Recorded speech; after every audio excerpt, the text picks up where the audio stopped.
السلام علیکم دوستو عالمی بینک کے مصالحتی ٹریبونل کی جانب سے ریکو ڈک کیس میں 6 ارب ڈالر کے مقدمے میں حکم امتناعی کو پاکستان کی حکومت اپنے کریڈٹ پر لا کر فخریہ بیان کر رہی ہے اور مکمل سچائی کو چھپانے کی کوشش کر رہے ہیں، اور تاثر یہ دیا جا رہا ہے کہ یہ مقدمہ حکومت اور اس کی قانونی ٹیم نے جیت لیا ہے،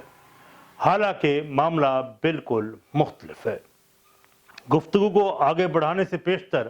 آپ سے گزارش ہے کہ چینل تلاش حق ود عامر ہاشمی کو سبسکرائب کریں اور بیل آئیکن کے بٹن کو بھی پریس کریں۔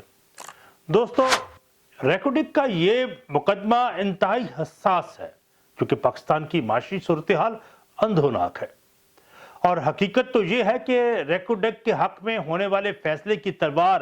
اس طرح پاکستان پر لٹک رہی ہے اور حکم امتناعی دیتے ہوئے شرط رکھی گئی ہے کہ پاکستان 1.5 ارب ڈالر کی بینک گارنٹی کسی غیر ملکی بینک سے لے کر فراہم کرے گا، اور یہ گارنٹی کا حصول اس قدر آسان بھی نہیں کہ کسی بین الاقوامی ادارے کی آنکھوں میں دھول جھونک کر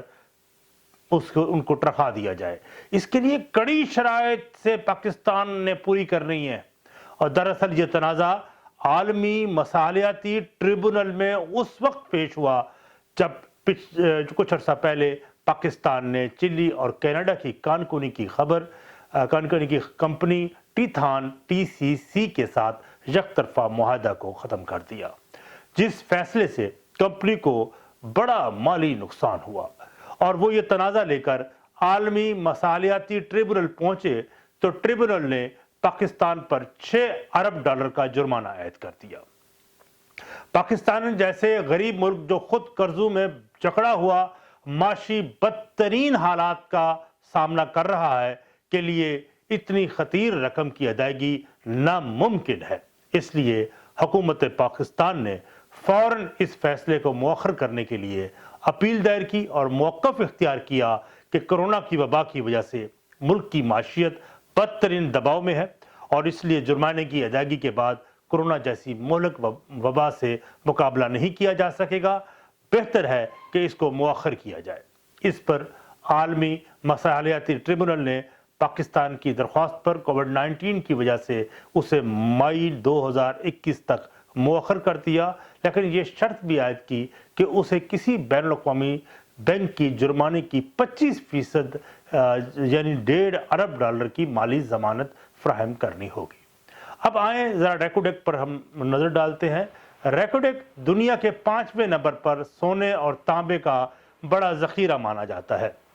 جس کی مالیت کا اندازہ 100 ارب ڈالر سے بھی زیادہ لگایا جا سکتا ہے۔ اس کمپنی ٹیتھان کا حصہ 48% اور پاکستان کا 52% حصہ طے ہوا، جس میں وفاق نے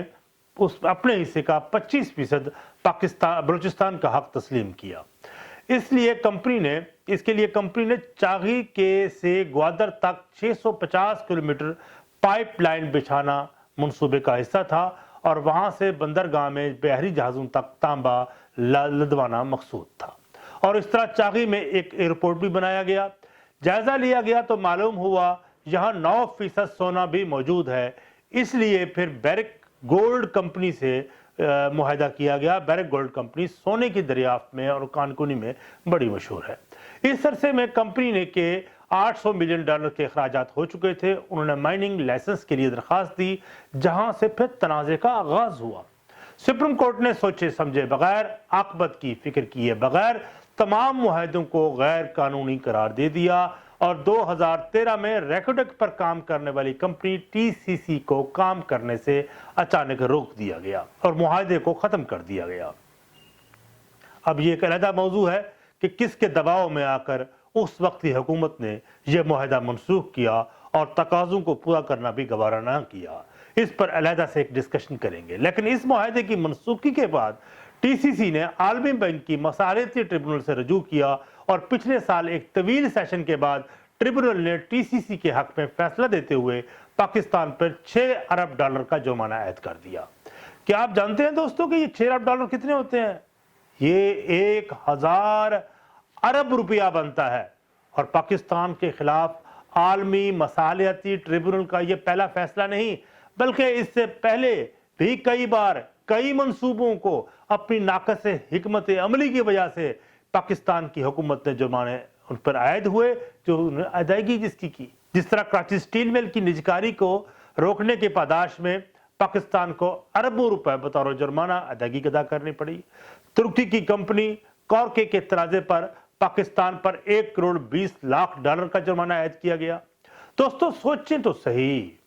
پاکستان کو ان معاہدوں کو یک طرفہ منسوخی اور پھر احمقانہ طرز عمل کی وجہ سے عالمی مصالحتی ٹریبونل اور عدالتوں میں اپنے وکلا کو $100 ملین کی فیس ادا کی گئی، جو یقینی پاکستان جیسے غریب ملک جس کا بال بال قرضوں میں جکڑا ہوا ہے کے لیے ایک بڑی خطیر رقم ہے جو کچھ وکلا کی جیب میں گئی۔ ملک کے حکمران طبقے کی بادشاہوں سی خو اور مطلق العنانیت کا خمار انہیں اس طرح کے ناعاقبت اندیش فیصلے کرتے ہوئے نتائج کی پرواہ نہیں کرتے۔ اس پر ستم تو یہ ہے کہ سپریم کورٹ ان معاملات میں دخل اندازی کر کے ایسے فیصلے کرتی ہے جس کی قیمت قوم کو بھگتنا ہوتی ہے۔ اس سلسلے میں بین الاقوامی معاہدوں کے حوالے سے مناسب قانون سازی کی جانی چاہیے اور حکومت کے بین الاقوامی کمپنی سے کیے گئے معاہدوں کی پاسداری اور معاہدہ کرتے وقت آنکھیں کھلی رکھنے کی روش اختیار کرنا ضروری ہے۔ اس معاہدوں کو منسوخ کرنے کا شہنشاہوں جیسا رویہ اختیار کرنے کی بجائے تمام تر معاہدوں کی بابت شرائط کو ملوز خاطر رکھا جائے اور ایسا نہ کرنے والوں کو یہ جرمانہ اپنی جیب سے ادا کرنا چاہیے، نہ کہ قوم کو ان کے احمقانہ فیصلوں کی قیمت ادا کرنی پڑے۔ دوستو اب سنا ہے کہ ٹی تھون کے ساتھ ماوراء عدالت کو معاملات سلجھانے کی کوشش کی جا رہی ہے اور اس کے لیے نیشنل ریسورس لمیٹڈ کمپنی نے بڑی امیدیں وابستہ کر رکھی ہیں کہ کچھ بہتری آ جائے، اور بعیدز قیاس بھی نہیں کہ ان کے نزدیک ریکو ڈک کا یہ منصوبہ شاید دوبارہ ان کے حوالے کر دیا جائے۔ یہ اس سلسلے میں کچھ باتیں قیاس پر ہی ہم بات کر سکتے ہیں، یہ قیاس ہی ہے، لیکن ضرورت اس امر کی ہے کہ حکمرانوں کے کیے گئے ناعاقبت اندیش فیصلوں کی قیمت قوم کو ادا کرنی ہوتی ہے اور اس روش کو اختیار کرنے سے اجتناب کیا جائے۔ دوستو میری گفتگو کا اختتام ہوا اور آپ سے گزارش ہے کہ چینل تلاش حق کی عامر ہاشمی کو سبسکرائب کریں اور بیل آئیکن کی بٹن کو بھی دبائیں تاکہ آپ کو بہتر ویڈیوز ملتی رہے، اپنی آراء سے بھی نواز لیا کریں، اور میرا موبائل نمبر بھی اس کے اوپر ہے، اس پہ واٹس اپ نمبر ہے میرا، اس پہ اپنی اگر کوئی آراء ہو وہ بھی دے دیا کریں، اور اب آپ سے اجازت چاہوں گا۔ بہت شکریہ، والسلام۔